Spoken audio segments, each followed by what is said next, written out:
All right, Howard, want to move on to this. What do you think are the most overreported stories of the season and most underreported stories of this NBA season? What are people focusing way too much attention on, or what are people not paying attention to? I put this in the rundown just for you. This is the one where I was like, I'm curious to see what you would say. Is it Kyrie? Is Kyrie the most overreported thing this year? I do think that we are. I think that's a good place to start. We are hyper focused on Kyrie and his mood and his personality and his Kyrie-ness. Kyrie. He's a unique individual. Yes. And whether we overanalyze or we overinterpret sometimes. So Celtics underachieved last year. Now they're great. It's because Kyrie's gone. Nets were struggling out of the gate. Now they're doing well, and he's been hurt, and it's because Kyrie's not playing.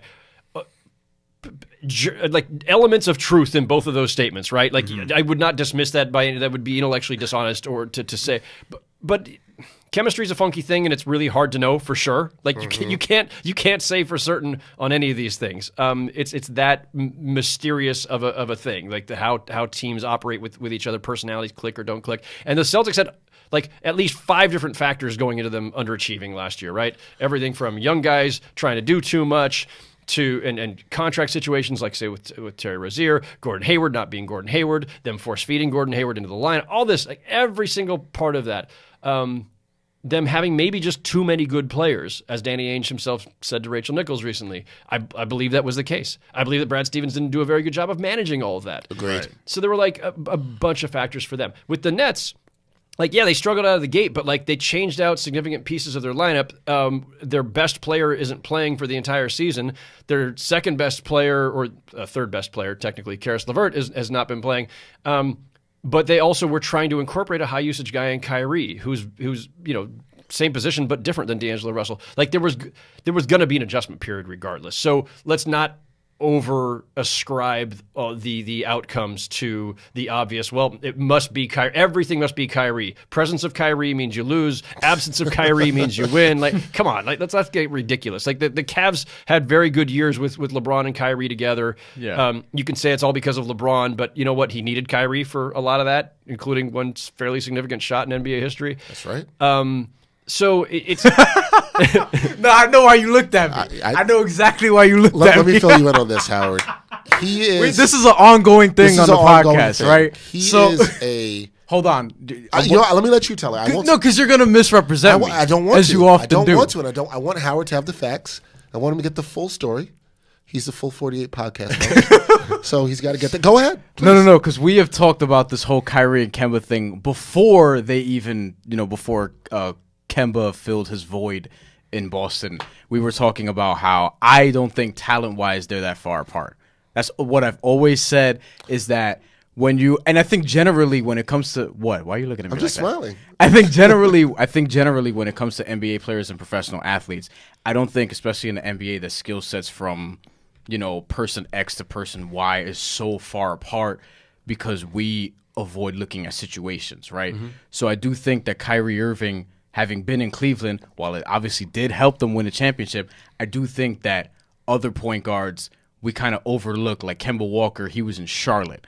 And he had to carry them to whatever it was, one playoff berth. They almost made it to the playoffs last year and all those things. And then when we're ranking them, we sort of been like, oh, but he only did this. And Kyrie brought this team to the finals when he didn't really. LeBron was there. So we sort of overlook these elements. And I think these players talent-wise are a lot closer than we give them credit for. That's not to say that I don't think or that I do think that Kemba is better than Kyrie, because that's not what I've said. But what I've said is the gap is minuscule when you're talking about just pure talent alone. And then when you do weigh in personality, Kemba, who does have a better reputation, that may balance it out a little bit. Yeah.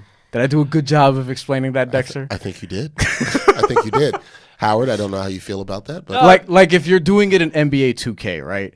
If one person, Howard, I'm sure does not play. But you'll understand. But you'll understand it in this way. If one person's overall rating, let's say Kyrie's a 90, is Kemba Walker really an 85 Like, is he really an 80? Like, is it really that far apart? No, I would say he's like an 89, maybe even a 90, maybe 80. Oh, do you think it's that close? There's so much. The NBA context matters so much more than other sports, right? Like your surroundings, the players that are around you, like have such a huge influence on your performance and your efficiency. And so it is sometimes hard to make straight up comparisons. And look. That doesn't stop people from doing it, by No, the of way. course. Kyrie, for all of his talent, couldn't get anywhere with the Cavs before LeBron returned, right? And, Kemba couldn't get anywhere on his own in Charlotte. So that's analogous, right? Yeah. Really talented guys couldn't lead their teams anywhere. Fair point. One had Jeremy Lamb as the second best player. But if you were just going to try to isolate their skill sets and assess them in isolation, yeah, Kyrie is one of the most skilled guards I think we've ever seen. Like the guy is a magician with the ball in his hands, and he does things that no one else can do. So yeah, Kyrie's the better player overall. He is the more skilled player overall.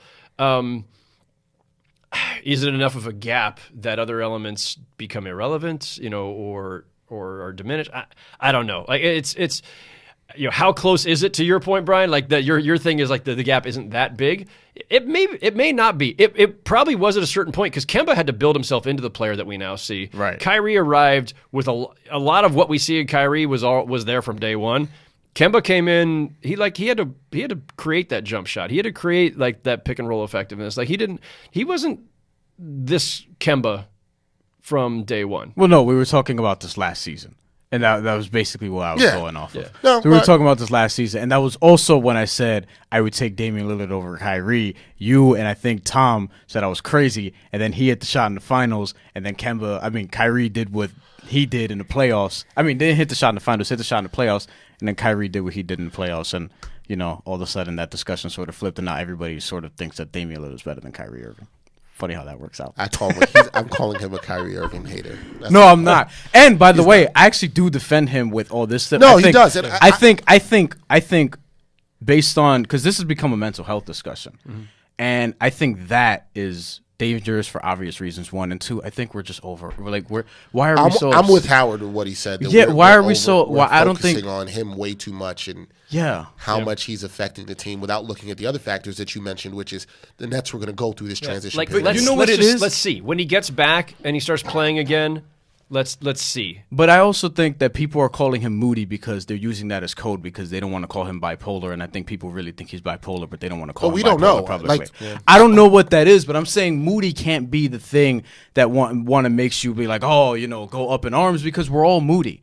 Every single one of us. I know Jackie McMullen did her piece, and I don't know, exactly how that affects the locker room. Like you said, chemistry is tricky. Yeah. None of us are there every day to know exactly how that works. So I do think we have to be careful with how we label people on those things, and I do think we have to be careful what we focus on.